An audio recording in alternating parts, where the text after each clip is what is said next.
Hello everyone, welcome back, and in this video we'll be looking at lists.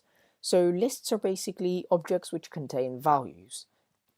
We're going to be looking at one-dimensional lists. Now it gets a bit advanced, so later on in the advanced category we'll be looking at more dimensions of arrays, so multi-dimensional arrays. That's another term that they are sometimes referred to as. So let's start off by firstly creating a list, the basics.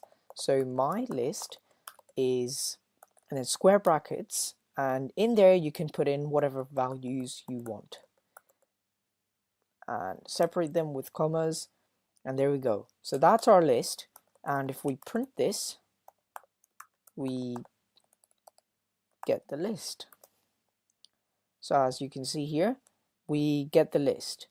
Now what if we wanted to get a certain value off the list? So what if we wanted to get the number 4 from the list? Now when we want to index a value, in other words get a value out of the list, we need to look at the index number. So 1 is index number 0, this is 1, this is 2, and this is 3. So that's the third value in the list. Now all we need to do is put the square brackets and type in 3. So that gives us the third value in the list. You got how indexing works, but how can we add to a list? Just give some space here and say my list dot append. Make sure you have that append with the parentheses. So that's the key word. And in there, chuck in the value that you wanted to add.